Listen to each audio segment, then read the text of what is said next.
It's a cover story special.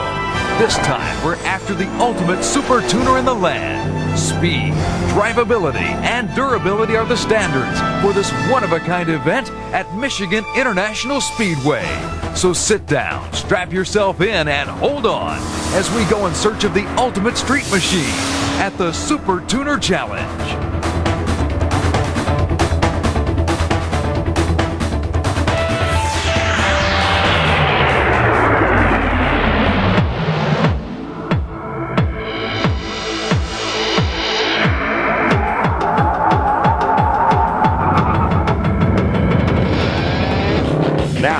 Drivability and durability to Webster, and what you have is a one-of-a-kind event we at Car and Driver have dubbed the Super Tuner Challenge.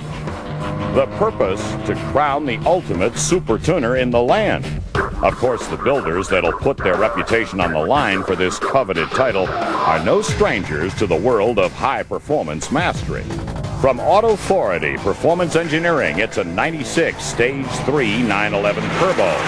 Factory 5 Racing makes the show with a kit car they call the 2001 Racing Coupe. Peter Farrell Supercars takes a run at the title with a 3-rotor RX-7 from 1994. And Rentec Performance Tuning brings an 01 CLK60 with supercharger to the fray. Rounding out the field of 6 are a pair of vets. John Lingenfelter weighs in with his 2000 model Stage 2 Twin Turbo, while Chuck Mallett takes his cuts at the title with a supercharged 97 C5. The venue for this battle of mechanical one-upmanship will be Michigan International Speedway. The rules? Well, yeah, there's a whole bunch. But the two biggest are very clear. Number 1, all cars have to run on pump gas. Rule 2 has to do with minimum tread depth requirements. Well, okay, maybe this isn't so clear after all.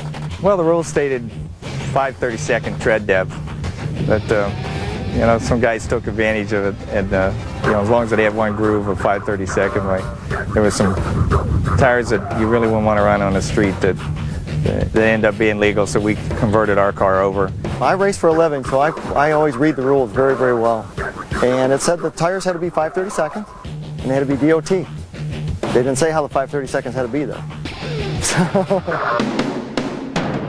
One thing that won't be left up to interpretation is the finishing order, thanks to a state-of-the-art timing device called the V-Box that Race Logic brings to this show. You've got a GPS receiver that's on the car, and that knows the position and speed of the car 20 times a second, and that sends a signal back via radio telemetry to the laptop here, which then measures the speed of the car, the distance, quarter mile, inline acceleration, cornering acceleration, and that's all displayed on the display on top of the vehicle while the car's going around in real time. Now that we know we'll get some straight answers from the V-Box, let's take a look at the course itself. From a standing start, each vehicle will hurdle itself 2,200 feet as rapidly as possible down the backstretch of the speedway. Then it's a hard left onto the first of 7 turns that make up the road course. Finally, it's back to the straightaway, where the requirement is run it up to 150 miles an hour before nailing the brakes, coming to a complete stop. If you hit a cone, we do have corner workers, you lose a second. There's a display in the car that reads speed, and it'll show you when you have 150 miles an hour on your way back, so you hit the brakes in. If you don't make 150, the run is no good. We don't allow it. It's the fastest run of the day, not the average. Each car gets 5 runs to post the best time. The owner of the vehicle can drive it himself. He can bring his own pilot or rely on technical editor Larry Webster to try to claim the title for him. Now, with the object of this exercise laid out, it's time to take a closer look at the machines as the Super Tuner Challenge picks up speed. That's next.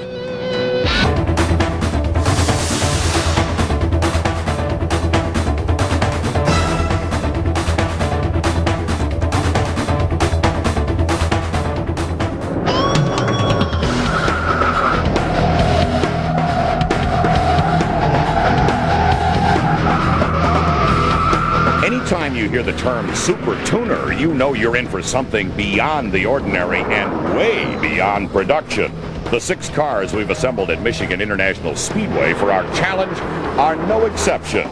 First up is the RX-7 from Peter Farrell Supercars. The major deal with this car is the transplant of a 3-rotor Cosmo engine from the Japanese market luxury sedan. So 50% more displacement than a regular 2-rotor RX-7, which has given a tremendous power increase and particularly torque increase. Peter Farrell says he gets 600 horses burning premium unleaded. To handle all those ponies, there are suspension upgrades that include stiffer springs, adjustable shocks, as well as anti-roll bars. Of course, everything on this RX-7 rolls on 17-inch Volk racing wheels that wear 4 super sticky Kumho radials, as well as Brembo brakes for each corner. Next up, the Rentec tuned Benz. Inside, it's not your typical CLK. A roll cage, 5-point racing harnesses, and Recaro racing seats are a few of the obvious changes, but that is only the beginning. We transformed the engine to 6-liter V8, in this case supercharged with approximately 500 horsepower. And obviously the whole driveline is modified to accept the drastic increase in performance and power. Rentec also puts a carbon fiber body kit as well as a fully adjustable Koni suspension on their Mercedes to help it slice through the air and stick to the ground. A Brembo brake upgrade package all the way around puts the squeeze on speed, and a set of Pirelli P0s make contact with the road, wrapping themselves around 18-inch monolite aluminum wheels. Chuck Mallett's C5 Vet should be a serious contender for a podium finish, thanks in large part to attention to detail, like thinner body panels, as well as a clear coat primer paint job that shaves off 18 pounds. We build the whole car, chassis, motor, powertrain, brakes, shocks, everything, sway bars, shifters, exhaust, and then we go through the motor. It's balance and blueprint, billet crank, billet rod, Wiseco piston, and then a very extensive port work on the cylinder head. Our own recipe camshaft. Mallett reports his supercharged Vet makes 625 horsepower on pumped gas. He'll also use his groove-to-spec Hoosiers that are mounted on 18-inch forged wheels to transfer all that power to the ground.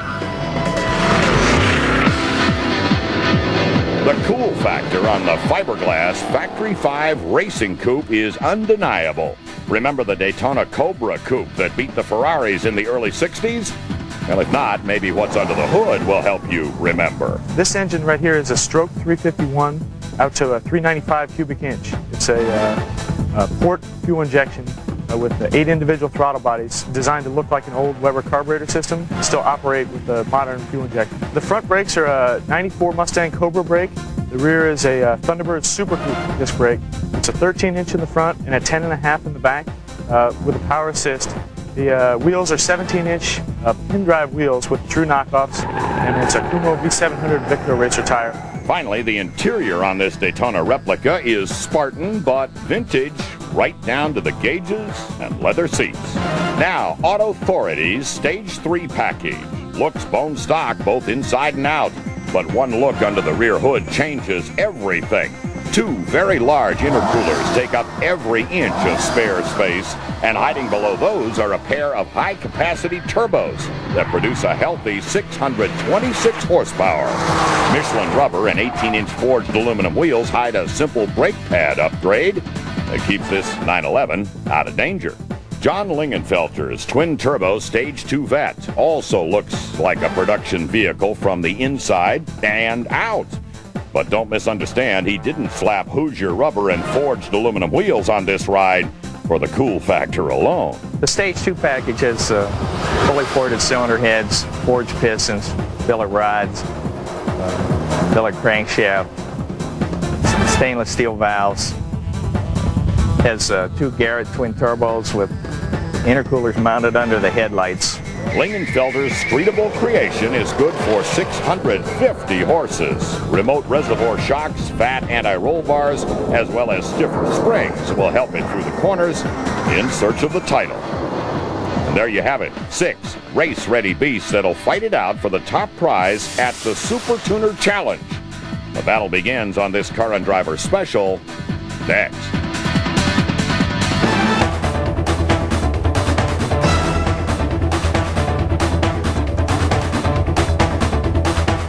This is it. This is the start of our big road drive. We're going to see how streetable these cars are before we take them to the track tomorrow. Once we get everybody grouped together, we'll head out, terrorize the public roads around southern Michigan. We mentioned drivability at the beginning of the show, but we had no idea the ride and drive portion of this event would test the durability of half the cars gathered.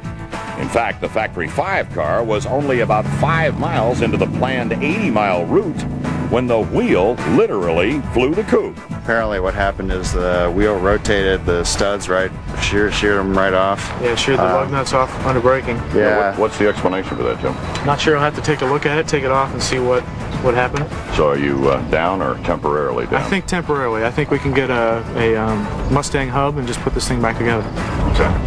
First break of the day. One of the great things about building cars out of stock parts. The Rentec Mercedes also found the ride and drive to be less than memorable as well as short, thanks to a faulty mass airflow sensor. So do we have a 5-cent part crippling a $100,000 car here? No, it's not exactly 5 cents. How much are we talking? 220. $219 piece of plastic. Yeah. Those are Bosch. It's expensive. That fixed it, didn't it? I think so. So we got a big save for the day. Yeah. You get the big S. Near disaster averted. It works. Unfortunately for Peter Farrell, he and the 3-rotor RX-7 were number 1 in roadside repairs.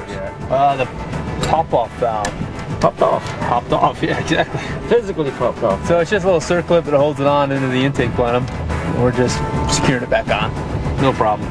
Oh, and if the save of the day goes to fail with the Rentec Benz, the Assist of the Day award has to go to Ron the Toolman Collins, who provided Peter Farrell with a bucket of tools for his fix number 1. I appreciate you guys stopping out here. These are beautiful cars. Yeah, they are that. They are. Farrell's second unscheduled pit stop was due to a broken fitting on the boost pressure line. When Larry got on the gas, I noticed the boost, and I shoot through 15 and told him to get off, so we didn't hurt anything. We really just have to repair the fitting and we should be good to go again. Very important piece, and if, as I said, if we didn't notice it, it would have definitely destroyed the engine in probably 5 seconds. So all for a $5 fitting. There is some good news here. At the end of day 1, all 6 Super Tuners were running under their own power. Chuck Mallett earning top honors in the drivability category with his C5 street racer. A fitting finish given the fact he uses his vet as a daily driver. It's pretty tight, handles really well, lots of power, and pretty easy to get it onto the pavement. It's a lot of fun to drive. It's like driving a race car on the street. A little stiff in places, but this is what we live for. Indeed we do, Tony. And since the racing is what the Super Tuner Challenge is all about, we need to get back to Michigan International Speedway. The ultimate Super Tuners in the land shoot it out next.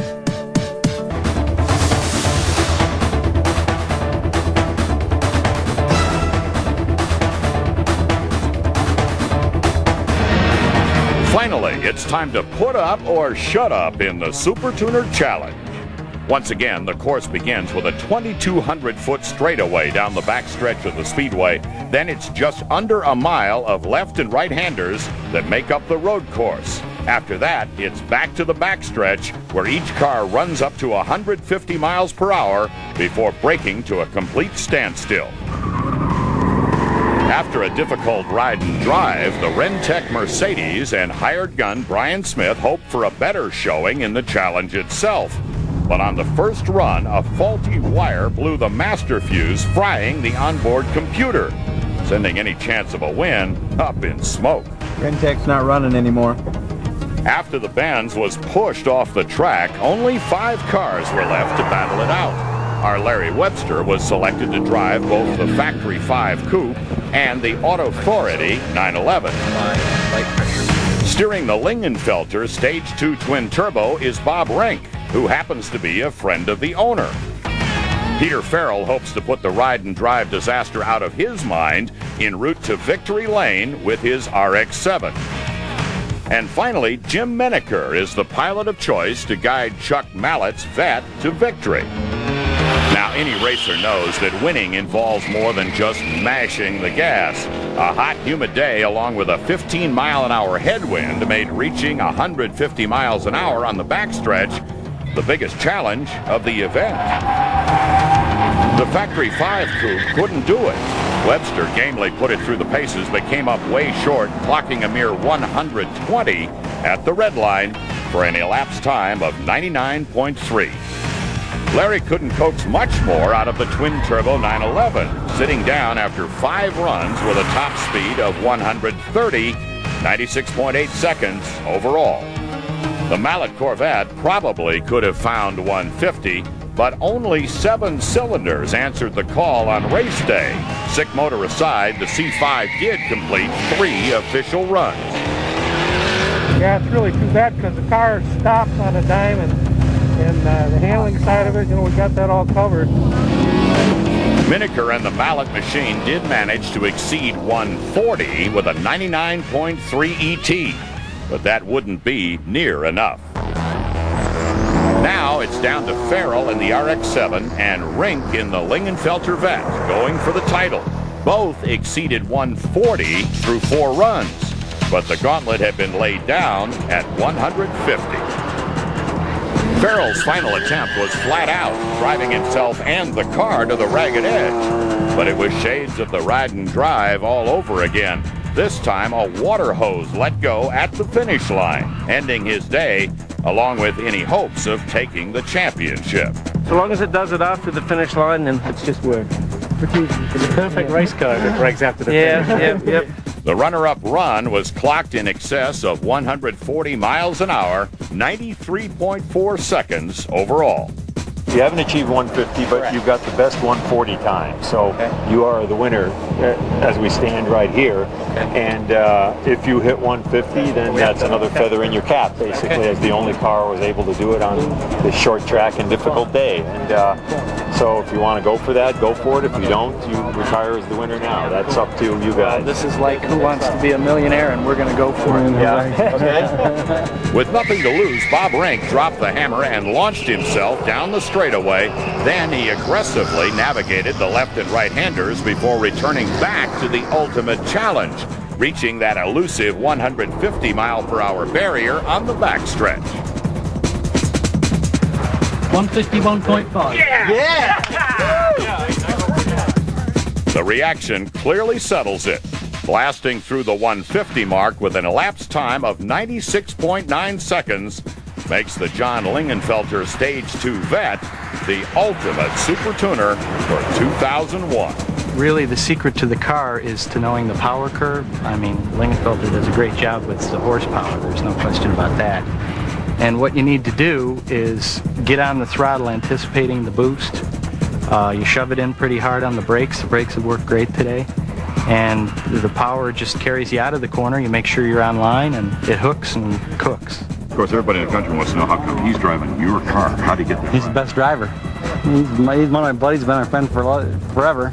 And he's a way better car driver than I am. I like motorcycles driving better. I'm not as experienced with cars as he is, and he can put the power down. And if you're someone who can put the money down, you too can put the power down with a Super Tuner champion of your own. Until next year's challenge, a combination of speed, drivability, and durability make John Lingenfelter and his Stage 2 Vet the ultimate Super Tuner in the land.